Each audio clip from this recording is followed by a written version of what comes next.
Eu vou te dar 2 horas para você evacuar o shopping. Ou você evacua o shopping ou vocês vão ficar com sangue nas mãos, tá? Só para você ter uma ideia, a bomba ela foi colocada na praça de alimentação, ela tem um temporizador e eu coloquei TATP nela. Então é melhor você mandar quem de direito evacuada desse shopping, ou então vai muita gente morrer, não entendeu?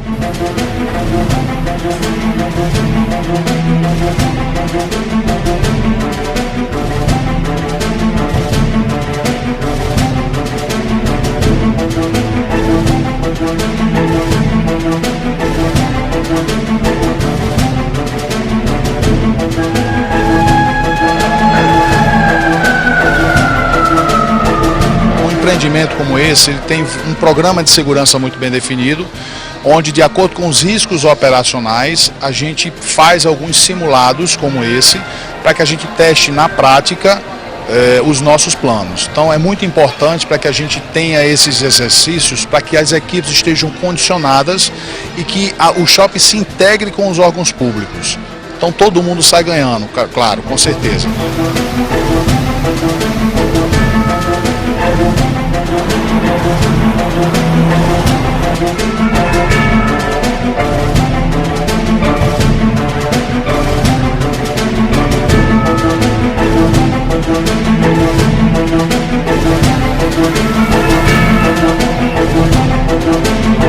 De segurança que a gente precisa ter no dia a dia.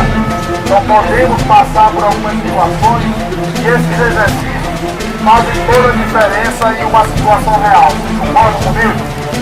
Então vejam a importância que a gente precisa tratar esse tipo de exercício com seriedade para que a gente consiga passar segurança para o nosso cliente interno e para o nosso cliente externo também, ok?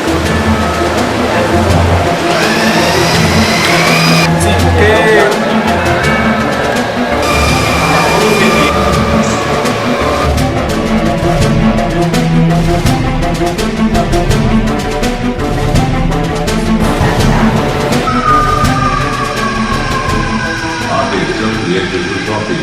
Por motivos de ordem técnica, somos obrigados a encerrar nossos serviços.